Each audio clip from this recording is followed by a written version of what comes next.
If you want a governor for South Carolina, like Ron DeSantis, that will get things done for the people of South Carolina on June 14th, vote for Harrison Musselwhite, and we will get things done for South Carolina together. Short-term plans are very simple, and they'll begin day one. If the legislature does not do their job, we already know Henry isn't going to do his job, but if they don't do their job, day one, we will be signing 3 executive orders.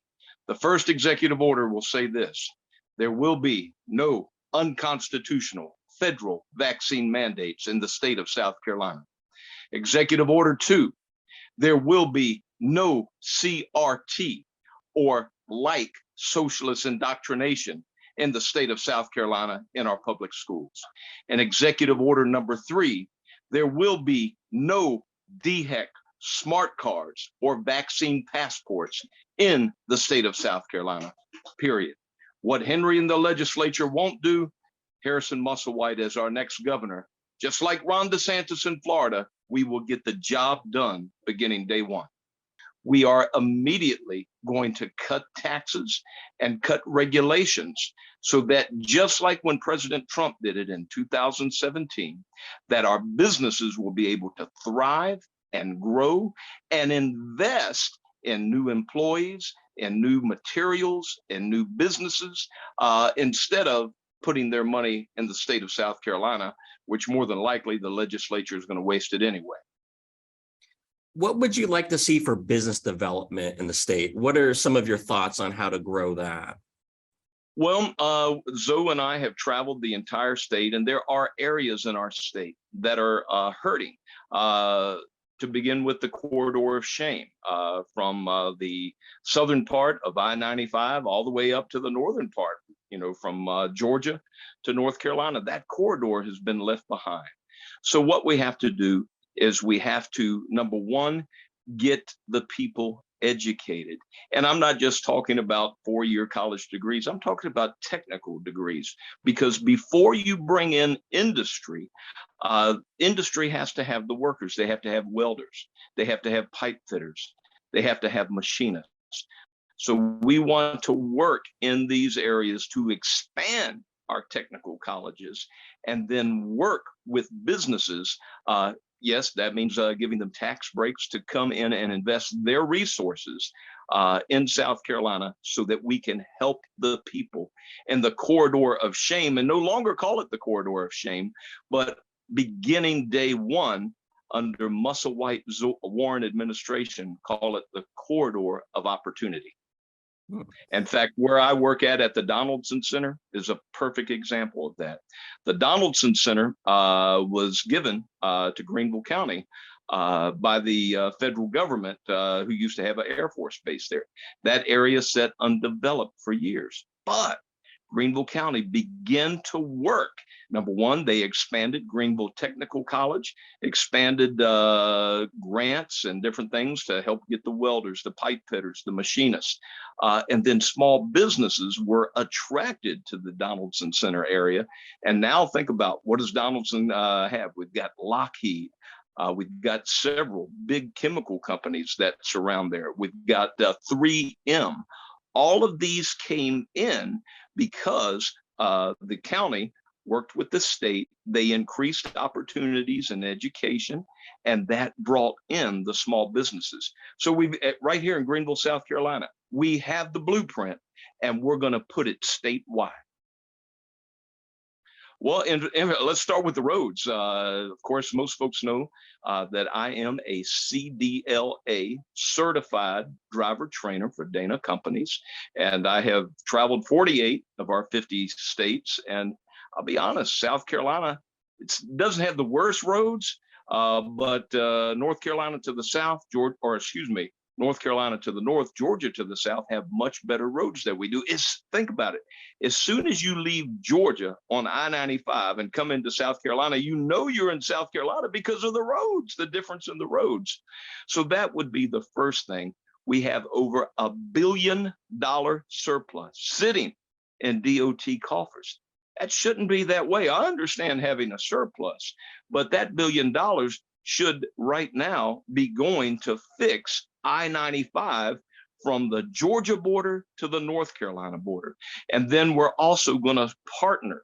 We're going to force DOT to partner with our communities to get local roads and highways fixed. So the state is going to take care of its part on state highways and interstates, but we're also going to work with the local communities. Who knows better how to fix the roads in a local community?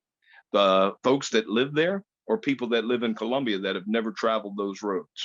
It's the people in the community. So we're going to help those people in the community get their roads fixed. Any thoughts on gun regulation or how that you might handle any of those issues that come up as governor? Yes, I am so glad you asked that. One of the reasons I'm running for governor is Henry McMaster in 2021 promised, I was there when he promised the people of South Carolina that he would fight to the gates of hell the unconstitutional federal vaccine mandates. And then 3 weeks later, Henry began to feel the heat of the gates of hell. Joe and Kamala called him. Big Pharma called him. The medical establishment called him. And big business called him. Every single one of them said, Henry, we want these vaccine mandates, and we don't care what the people of South Carolina want. What did our governor do? Henry McMaster sold out our liberty to those gates of hell, and almost beginning immediately, over 20,000 South Carolinians lost their jobs because they were forced to choose between an unconstitutional federal vaccine mandate and the job that many of them had been on for 20 or 30 years. So Henry has showed us what he's going to do. He's going to break his promises. He's going to sell out our liberty. And we heard last week, Joe Biden, if you remember, Joe Biden said last week on CNN, he said that the Second Amendment is irrelevant for today. Well, I'm here to tell you, Joe Biden is wrong. I'm also here to tell you there's currently right now 6 committees working in Washington, D.C. I think 3 in the House, 3 in the Senate.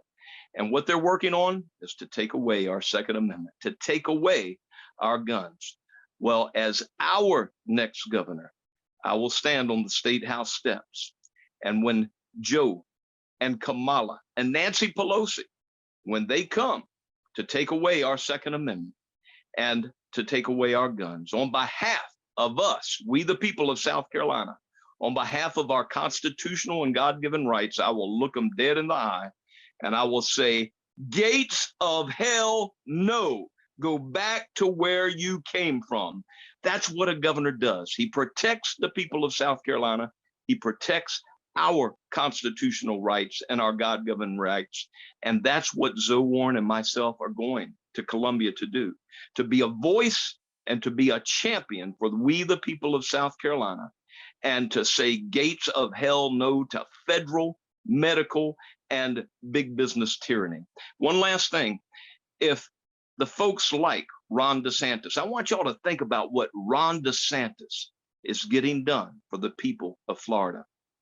If you like Ron DeSantis, you're going to love Governor Harrison Musselwhite, because everything he's doing in Florida, we will work with the legislature and get it done right here in South Carolina. We, the people of South Carolina, are sick and tired of the bad old boy establishment Republicans and their excuses.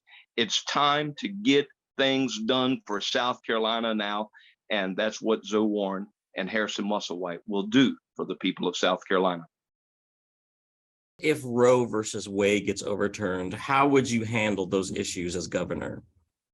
Well, if Roe versus Wade gets overturned, the first thing we're going to do is, whether it gets overturned or not, we're going to create a culture of life for the people of South Carolina. We believe that life starts at conception, and that comes from Jeremiah. I believe it's Jeremiah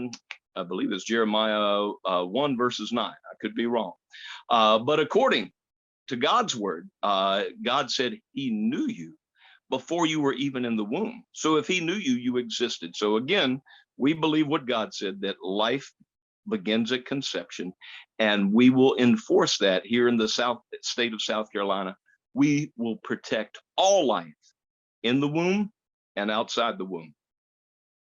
In 1980, I worked with my mom on President Reagan's 1980 victorious presidential campaign.